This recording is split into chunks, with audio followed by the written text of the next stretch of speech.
Maximum art in minimum time. Samrat Vyas अंदाज। Title Gupta Dham की उत्पत्ति।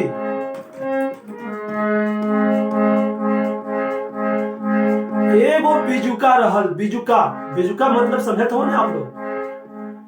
सब्जी फल अनाज के खेती बाड़ी करे वाला, जहां लोग जानवर पशु पक्षी परेशान करला, एक ठे पुतला बना के लोग काट के पुआल के लोग खड़ा कर देला, वो है बिजुका कहल। शंकर जी पार्वती जी वही रास्ता से जात रहलन। पार्वती जी कहली कि महाराज हो बहुत बढ़िया पुतला लगता, ओकरा में प्राण डाल दे। प्राण ओकरा में प्राण शंकर जी डाल दलन। उहे बिजुका कलश की हम का करी। भोलेनाथ कहलन कि जाके कहीं तू आनंद करा, मौज मस्ती करा। एक राजा के पास जाकर के वो बिजुका रहने लगा। राजा को कोई संतान नहीं था, लेकिन लड़ाई में सेना को छोड़ करके वो घर भाग आया। सेना सारी मारी गई तो वो राजा कहता है कि मैं तुम्हारा पिता हूं, तू पुत्र है, तू रण में पीठ दिखाकर अच्छा नहीं किया, तुम अब मेरे इस राज्य में मेरी इस गद्दी के अधिकारी नहीं हो, मेरे गद्दी पे नहीं आ सकते। उस जा करके वह तपस्या कैले बा। कैलाशी काशी वासी अविनाशी सच्चे सन्यासी भोले भंडारी आशुतोष अवघर डाली के तब बाबा करन की कहो तो है का परेशानी बा। कलश की परेशानी बड़ी बाटे, हमके कोनो वरदान देना। पूछलन है कौन वरदान? उहे कहले बा कि जेकरा कपारे पे हाथ रखी वो है जल के खाक हो जाए, भस्म हो जाए। कलन की एवं मस्तु तथायस्तु, बस यह समझ ल तू।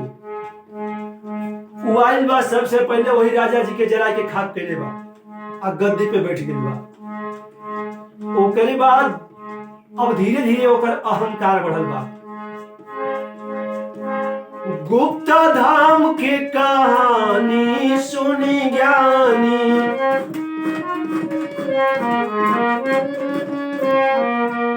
रहल बिजुका सूर्य एगो बलवान हो, भोले के पूजन करके पैलस तूफान हो। भइल वृकाय अभिमानी सुनी ज्ञानी, भइल वृकाय अभिमानी सुनी ज्ञानी। राज पहले लेबा, अब राजा ना, अब तीनों लोग के ताज मांगल चाहता। आ गईल जात रहे रास्ते में देवर्षि नारद बीड़ा लहले बैठेलन। कहले बा डहरिया में नारद मुनि जी भेटैलन, तनिक नाही रद बात नारद बतलैलन।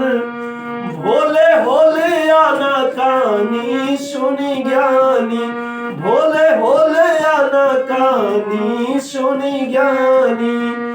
बात बुझे विकासुर बाबा लगे गईलन, भागे बदे भोले जी पयान अब कैलन। अनाम देवा न गुमानी सुनी ज्ञानी, अनाम देवा न गुमानी सुनी ज्ञानी। ये देखी नारद जी कलन की ये बेटा झूठे तू हमके जाने के चक्कर में पड़ बड़े, हमारा हाथ में कुछ हो नहीं। एगो बीड़ा हो आ बीड़ा बजावे के कहीं कोचिंग कैले बड़े नहीं ना, तो उ तो से बाजी हो जी ना। आ उ तीनों लोग के तो के जब राजा बने के बा तो ज्यादा मेहनतें नहीं करेगी, बस जे वरदान देहले बा उन्हीं के हन पहुंच जो। आ उनकर मेहरारू जौन है पार्वती जी कहा दे, आ उ तीनों लोग के मलकाइन है, उनसे तू शादी कर ले, एकदम खाली सदिया कर लेबे, तीनों लोग के मालिक बन जेबे। कहले बा कि एक नंबर के बात बताओ हमरे जी। आ तू ई जाके उन्हीं के जला दे, कह दे कि तनी हम आजमाइश कर तनी, जैसे ई होला ना रिन्यूअल, तो अपन वरदान के कह दे कि रिन्यूअल करे आइल बनी, कि माने सही बा कि नहीं बा। कहलन शंकर जी के पहुंचल बा, शंकर जी कहल कि अरे यार ई रिन्यूअल नहीं कइल जाला, कि हमेशा ताजा रहेला। कहले बा कि ना, हर चीज रिन्यूअल होता, कोई का रिवॉल्वर रिन्यूअल होता, कोई का मोटरसाइकिल सर्विसिंग होता, कोई का साइकिल रिन्यूअल होता, सब में रिन्यूअल होखे लगल। अब नगर पालिका छेक छेक के मारे लगता, अब तुम कहता कि रिन्यूअल वरदान ना होई, रिन्यूअल करे हमारी बार नहीं तो तोहरा कपारे पे हाथ धरब। शंकर जी सोचत रहन कि बड़ा परेशानी कैलस। पार्वती जी कहली कि तोहार तपस्या से ई सब अपन तपस्या, तोहरे तपस्या से अपन जोड़ के तोहरे से वरदान लेके आप देखो तोहरे के ऐसे करसन तू आज तक ना समझा, चाहे सुंदर पसंद रहसन और चाहे और बहुत देवता गण सोचे लन, तू तो बिना समझले दे देला। पार्वती जी से शंकर जी कहन कि देखा तू गाय भजा बड़ी झटका से आई, अब एकरा दिमाग में बात कुछ और बा।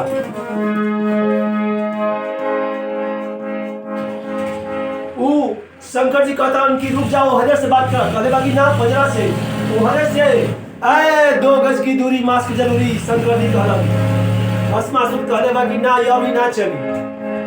ऊ आपन राजनीति कूटनीति यहाँ ना चली, सीधा सीधा तो हर वरदान के रिन्यूअल हम करब तोहरे कपाले पे। आरे सोचलन भोला भइल बड़का झमेला हमार चेला।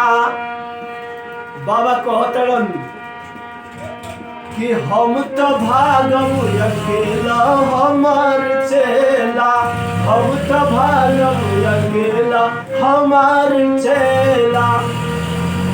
बिजुकासुर, उहे बिजुकासुर जू हटा के लोग बिक्कासुर कहे लागल, तो उ बिजुकासुर बिक्कासुर कहले बा कि कहो कुछ सोचत रहा का। कहलन कि अरे ना यार, सोचत रही है कि सब सही है, तो हकी कैसे भरम हो गई, तो हके कोई एने ओने बतियोले बा। एक घड़ी दुविधा में बतियावे वाला, समस्या परोसे वाला बड़ी लोग हो गई बा। कहले बा कि ना, जे बतियोले बा सही बतियोले बा। हम तो भागम अकेला हमार चेला, बाटे या नरगल तोहार यार मान हो। बूझो तो जूझो बेटा बड़ा नदान हो। बाबा भोलेनाथ कहलन और झूठे तू अधिया पर ढोवे ढेला हमार चेला, हम तो भागम अकेला हमार चेला। कहले बा भस्मासुर की कुछ सोचत हो क्या हो। कहलन कि ना यार, तू दूरे रह ना, दूरे रह, ई जरूरी बा। कहले बा कि ना, कन्नी से पंजरा हमारी आ तब तो है पता चली। आ देखो एहर हड़हड़ आ घड़घड़, अब डमरू डम डम डम डम, अब ई कुल हमके ना काम देही, हमार काम यह देही। आ नहीं तो एगो बात यह सुनो कि हई पार्वती जी से हमार शादी कर दो। तो ऊ कहलन कि अरे यार हम तोहार गुरु नहीं, हम गुरु हई, तो ई तोहार गुरु माता भइली। कहले बा वाह वाह वाह वाह वाह रे तोहार राजनीति, तू गांजा पिए वाला, भांग खाए वाला, धतूरा ढोवे वाला, हमके राजनीति पढ़ावे लगला। अरे यार ई हम कईनी तपस्या, अब तुम आके देहला वरदान, हम कईनी मजदूरी आ तू हमार देहला मजदूरी का दाम।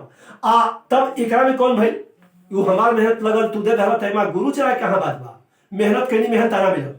अब ई कुल मत पढ़ाओ।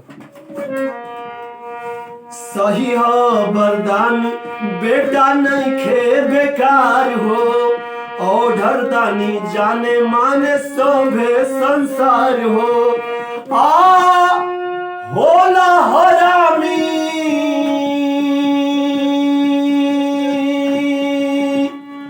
होला हरामी, जे बदनामी देला हमार चेला, हम तो भागब अकेला हमार चेला, हम तो भागब अकेला हमार चला।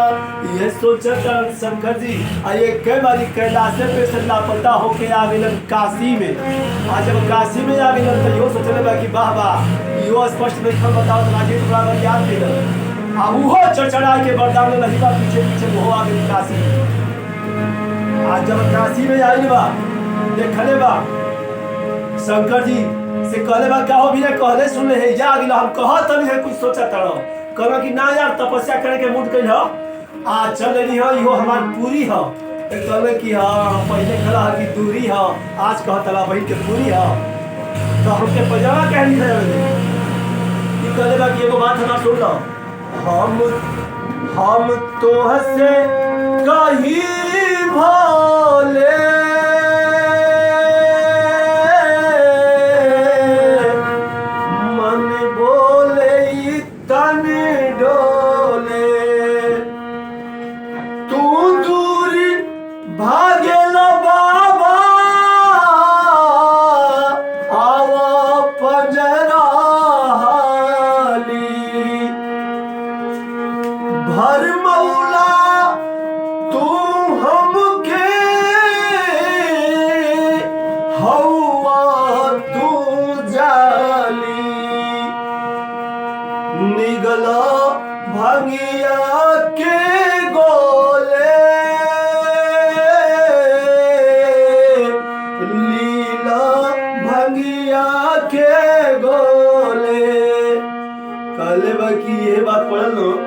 देखा तू कहला का कैला का कलह दूरी आया गेला अपन विश्वनाथ पुरी। हे बौरहवा बाबा तोहरा मन में काबा तू खूब धतुरा खाबा हवा हाबा डाबा मीठा में जहरी घोले मीठा में जहरी घोले। शंकर जी बतलन की ना ये बात ना हो तुम बुझा तब जुझा यार अरे हमारा चक्कर में मत पड़ा। हम सही वरदान दे रहे हैं हम आशुतोष का है ना जल्दी खुश हो जाए ना हम अवधारदानी का है ना मनवांछित वरदान दे ना तीनों लोक में 14 भुवन में 10 दिशा में तू कहीं पूछ लो कहले बाकी ना ना इतना भाषण ना चाहिए हमके सीधे राशन चाहिए। पिए लो हरदम गांजा जिए लो लेके मजा तू सब कर राजा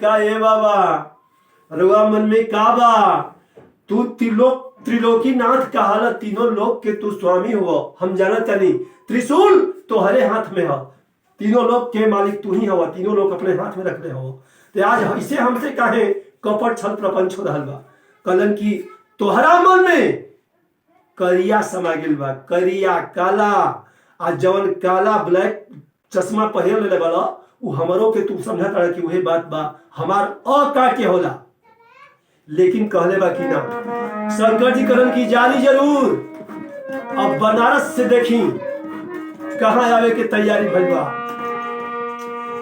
मथवा पर हथवा धरी हमारा के जारी हो 9-2-11 त्रिपुरारी आफत भारी बा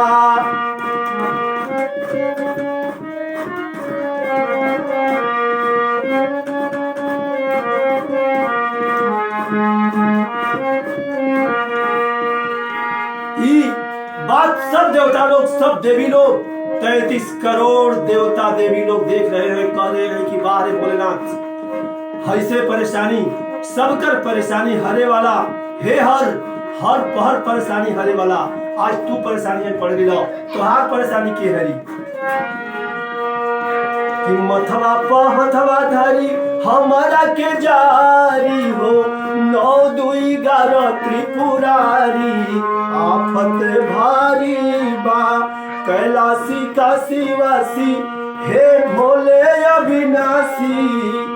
साधु संत सेवा करो पूजलन सन्यासी, सबके उबार तोहे के उबारी।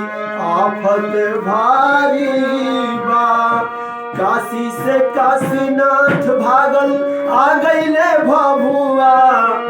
घटना बरियार घटल, भोले भोले भभुआ। अब भभुआ से भगलन चेनारी। आफत भारी बा भभुआ से चल गई ललचे नारी। आफत भारी बा वहां से तीखे भगलन हो, भभुआ में सीधे आ गईलन। आ ऊ वृकासुर आगे बनारस से बढ़ल बा। नौबतपुर में जब आयल तो देखले बा कि इनके जटा का चांद चमकलन हो। और जब चंदा के चांद चमकलन हो तो वह यूपी बिहार के बॉर्डर पे चांद थाना चांद गांव बा, वही चांद में चांद ओके चमकलन तो सीधे चांदे में हुआ। आगे देखी, ध्यान दीजिएगा, एकदम स्पष्ट सारी बातें मिलेगी कि नौबतपुर नौ करम भैली ब्रिका के, खत्म धर्म के मरम भैल ब्रिका के। पापी पुकारे ललकारी, आफत भारी बा पापी पुकारे ललकारी। आफत भारी बा आज चैलेंज देते हुए बुला रहा है कि तुम तीनों लोग के अगर मालिक हो, हिम्मत है तो ठहर जा। शंकर जी भागल जा तड़न, भभुआ से आगे चेनारी की तरफ चलन हो। अब बहुत जोर से बोलन कि हे हरि, हे भगवान विष्णु, अब देख तू हाली ध्यान दो, और ना तो अब ध्यान हमरा पे दे लेबा। मोहनी रूप बनौलन हो विष्णु भगवान वही मोहनिया में। अब मोहनिया में मोहनी रूप बना के वही ले भभुआ ले आगे बढ़ल बा। तब वही ले वो चिल्लाता न कि अरे यार हम संगही वाली तोहरा तैयार बनी है ने ताका ना पछवा। लेकिन एकरा धुन समाइल बा आगे के ई कुदौले जाता, ओहर ले हो आवतड़न। आयब विष्णु भगवान देखम कि गोहरवला से काम ना चली, एकरा सामने प्रकट होके के पड़ी। हर बोले हे हरि हाली तू बचाव, होठ देख सठ के नाथ मोठ तू बचाव। मोहनी मोहनिया में नारी, आफत भारी बा मोहेली मोहनिया के नारी। आफत भारी बा चमके लन चंदा ब्रिका, आइल बट चांद हो। घुड़कुड़ा में भोलेनाथ खोदा तारे मांग हो। और नाम देवा कैसे हम समारी। आफत भारी बा और नाम देवा कैसे हम समारी। आफत भारी बा बहुत बरियार विपत्ति आई बे। आज विष्णु भगवान मोहिनी बन के पुकारा तड़न, वृकासुर भोलेनाथ के पुकारता कि अगर हिम्मत होके तो हर पावर होके तो रुक जा। आगे धीरे धीरे एक बेरी जा करके ओकरा सामने प्रकट भइलन। आज जब मोहिनी रूप प्रकट भइलन, ओनी टाइम ओनी समय ओ घड़ी ओकर हवा खराब हो गई। वृकासुर के बिजुकासुर के और बिजुकासुर कहले बाकी अरे तू तैयार नुका हो। वो कहलन किल्ला, वो मोहनी बोली है किल्ला, अरे यार कहिए से हम चाहत रही कि होई सन मदारी सपेरा नोट नगारी संगे के रही हो। तू एक नंबर के फेवरेट क्लास के एकदम डिस्को ब्रांड वाला, आ तोहरे संगे रहे के हम ही सोचत नहीं भला कुदा दहला। अब तोरा संगे हम रहो, लेकिन एगो बात बा हो, वो तो कथक नृत्य करेनो, कथक नृत्य डांस करेनो, नाच करेनो, आ उहे नाच तू देखैबा त रहब नहीं त सरकार दूसर हमके जो है के पड़ जाई। कहले बा कि अरे हम करे नाच दे, जब कहत हन कि मदारी हो सपेरा हो आ ऊ नाच देता न तो हम करे नाचो। हम तो और समय राजपाट एकदम महफिल देखले बानी, गुजरा सुनले बानी, हमार बातें कुछ और बा। कहले बा कि हम मोहिनी कहली कि यही से ना, अरे मोहिनी बोली मान ला तू बतिया की जान ला संगतिया एवरीका।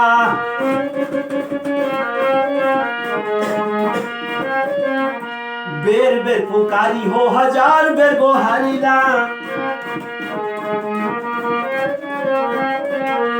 हमरो हऊ है अगतिया की जान जा संगतिया एवरीका।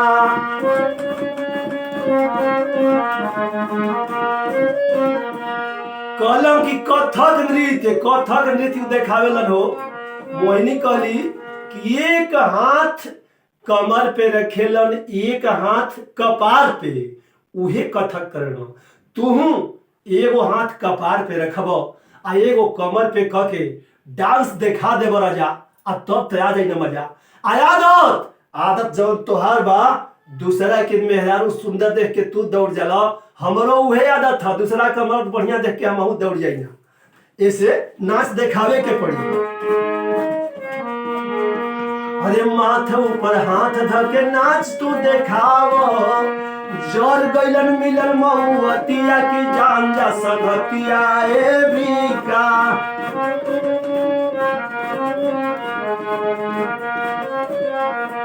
मोहनी देखते रूपावा लाचार होलन भूपावा, और नाम देवा कटल पूरा फतिया की जान जा संगतिया एवरीका। विनाश काले विपरीत बुद्धि। अब वो वृक्कासुर के विनाश के समय सन्निकट आ गई, और जब सन्निकट आ गई तो वो भुला गई कि हथवा हमारा कपड़ा पर जाई तो का होई। वो अपन कपारे पे हाथ धैले बा आ जर के भस्म हो गई। मतलब वृक्कासुर के वध ना भइल, हत्या ना भइल, मर्डर ना भइल, वो भस्म हो गई, राख हो गई। अब शंकर जी वे भूलकुड़ा पहाड़ी में खोदा तड़े आ अंदर जा तड़े, जाके विष्णु भगवान वही जे प्रकट भइलन। कहलन की अरे यार निकला हो निकला, कितना अंदर देव। कहलन की अरे तू बच के रही, तोहके ना छोड़ी। कहलन की अब तोहरे नियन हम ही वरदान देले हई, वरदान देले हो तू तो तोहके ना पकड़ी, हमरा पर रिचार्ज थोड़े होई, रिचार्ज तोहरे पे होई। आओ आओ बाहर आओ। कहलन की ना ना अरे बचल रही हो। बतौलन की तोहरे पे रिचार्ज करी, रिन्यूअल वरदान करे, कहने रिन्यूअल कैला। कहलन की ना यार ई परेशान करे तड़सन, आज तो उबा की के कहलन के रे खत्म हो गई हो, जल गई। तोहार ऐसा बात है ना कि जे जे जीव रहेला वहू के हीरो बना देला, ओकर इमेज बना देला, ओकर कैरियर बना देला, जबकि वो लायक रहबे ना करे।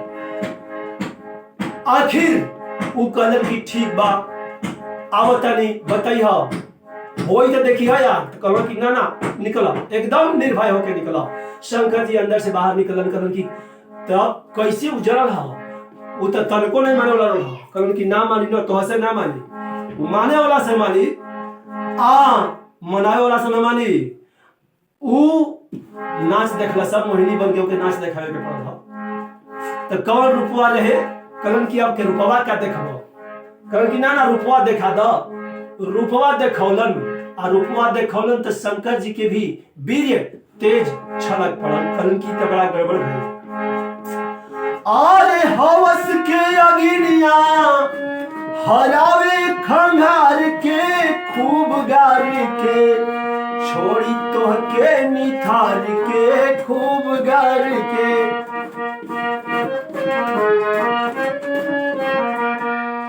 विष्णु बोले हे भोले मन मोर बतिया, काहे के कर तड़ नाया पूरा फतिया। जुल्मी जोगिनिया तू चला विसार के खूब गार के, छोड़ी तो के निथार के खूब गार के। मन लेना बाबा तब भइल बवाल हो, अंजना के नंदना हनुमत लाल हो। सुरवरा नदिया बोले फूफकार के खूब गार के, छोड़ी तो के निथार के खूब गार के। भगवानपुर भोलेनाथ कैलन आराम हो, राधे श्याम राम नाम बोला जय श्री राम हो। और नाम देवा सेवा मेवा सौसे संसार के खूब गर के।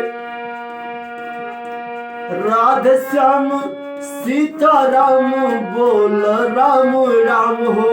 और नाम देवा सेवा मेवा सो गहे संसार के खूब गार के, छोड़ी तो के निथार के खूब गार के, छोड़ी तो के निथार के खूब गार के, छोड़ी तो के निथार के खूब गार के। अंजना के नंदना हनुमत लाल हो गेलन। प्रेम से बोलिए बजरंग बली की जय, विष्णु भगवान की जय, भोले भंडारी शिव शंकर महादेव। ओम हर हर हर महादेव।